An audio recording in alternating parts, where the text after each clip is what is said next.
Howdy, howdy, welcome. If you're new to the channel, my name is Elliott with Rickety Ski Reviews, and today we're going to be talking again about the K2 Mindbender 99 Ti, except we're going to be seeing Andy Lewicky's opinion on that. Now, I've not watched this yet. I'm going to just kind of go into it blind. As always, I tend to really like Andy Lewicky's reviews. I can give you some background on the K2 Mindbender 99 Ti. I tested this at Mount Hood, and I felt like it was really good, kind of crud cutter, but also it had a beautiful turn to it. When you load up the ski, it really locks into that turn and will kind of give you this beautiful turn all the way through. It can feel a little beefy and a little chunky, and some of that comes from it being Titanal and being that wide. But really, this is a nice ski. If you're somebody who likes to really load on the ski and hammer through the turn, and you want to kind of just burst through whatever kind of adverse snow conditions there are, this is a nice ski. And really, they sell it for a good price. Like, I've seen it for sub 400 for the 2023 model, which, you know, is dwindling, but this is a nice ski, really great value. It seems like K2 is really trying to get this ski in more people's hands because, I don't know, maybe they don't have as much market share as they want. I'm not sure what the reason is, but they've been really aggressive with getting the Mindbender name out between the boots and the skis. But I gotta say, it's a nice product, and I was really fond of it. The downside is it can get really locked into its turn. And when I say that, I don't mean that like I can't release the turn. I can release the turn whenever I want. What I'm saying is, if you decide to change the shape of the turn, the ski doesn't really like that, and it doesn't like to get out of its turn before it's completed, which is fine. But something like a Fisher Ranger, if you start giving a little bit more pressure, it does it with a lot more ease. It's totally possible, but again, a slight downside of the ski that you should be aware of, because that's what we're here for, to tell you the downsides. So anyway, that's my opinion on the K2 Mindbender. I believe I gave it 8.5 out of 10. Was very happy with it, and I recommend it specifically to people in the Pacific Northwest. I think it's really good for that kind of snow. But let's see what Andy thought. And here we go. Alrighty, last ski of the day. It's gonna be K2's Mindbender 99 Ti. Let's take. Can I just say that is such a rough ski to have as your last ski? I mean, it's heavy, it's chunky. If you're already tired, I don't know. I mean, Andy is a professional, so I'm sure that won't affect it, but if I was like gonna line up skis, I definitely wouldn't put that at the end of the day. Let's take a look at it. There it is right there. And I don't know if you can see it, but there is some shaping and contouring in the metal layer, and maybe that's part of the story of the Mindbender. I don't. Yeah, he's talking about that Y-beam. What they did is, to keep it from being just a super heavy ski, they put the Titanal kind of at the base, and then they kind of had it Y out. That way you're still getting a lot of stability, you're getting a little bit of a soft tip, but you're also cutting back on that weight. I think this is a particularly light ski, and they have extended the radius a little bit. I think he said to 19 meters. So this is kind of like the Bonafide in that category of skis that like to make big, fast GS turns. And yeah, it's not a light ski, and it does like those kind of GS turns. Yeah, I think if you wanted like a short radius turn and you like this ski, the K2 Reckoner is a good option. And I've talked about that before. They really complement each other well.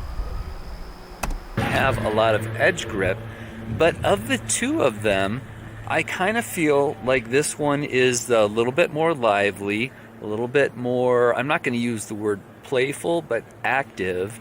And so maybe if you are a heavier skier and you're just not comfortable with the lighter weight skis, and you're thinking, maybe I want to be on the Bonafide, this might be a good alternative to check out.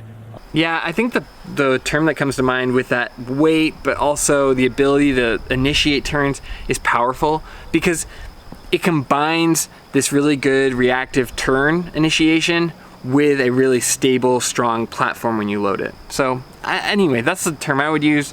Don't think he's saying anything wrong, but just how I would phrase it maybe. Just to see if you like the little bit more active ride that I think you get out of this.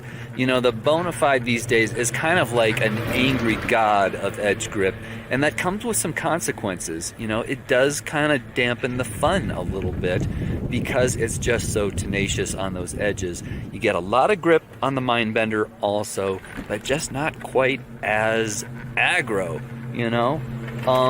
I took it on the upper mountain. I fooled around on some of the nice soft spin drift, and it's pleasant on those kinds of conditions. You know, it's not a short radius snappy ski. You know, it's just not.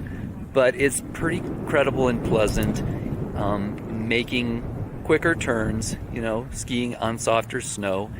And I think in that heavier... Okay, this is what I like about Andy. He's talking about the bad side of the ski, and that it doesn't have a really small turn radius, and that is totally true. It's not a very small turn radius. But I would say where it excels is in those GS turns. They're very clean GS turns. So yeah, I mean, I appreciate that he's actually talking about the downside. Almost no other ski reviewer does that. He's pretty gentle with how he phrases it, but yeah, you know, and this ski really likes to lock into GS turns. If you try to like get the GS turn done early, or if you are not patient bringing it around, it'll punish you for that. But when you do get the radius and the timing down, it'll reward you with some really beautiful turns.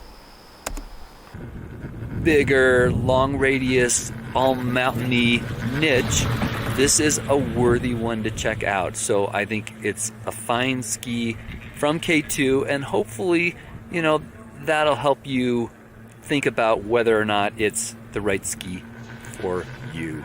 I'm done for today. That's the end of day one. We will come back tomorrow. I think I'm going to try to get on some touring skis. I brought my touring boots.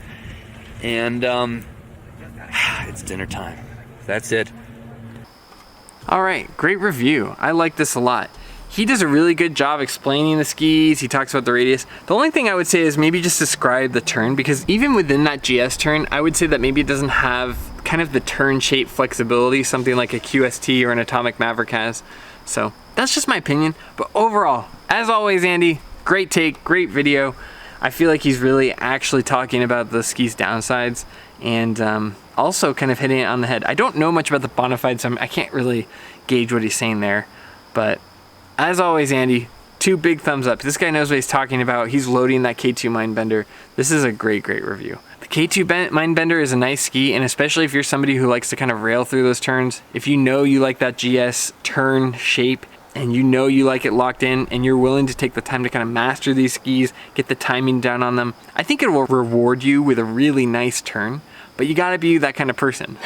And so, if you are, hey, this is a great ski, and as always, like a really great value. So that's enough of that. As always, thank you so much for watching. If you like this content, please consider giving it a like, hitting the subscribe button. All that stuff really helps my channel and helps me kind of continue making this content for you. But more than anything, I just want to say thank you. I really appreciate you taking the time to watch my content. And as always, I'll see you in the next one. See ya.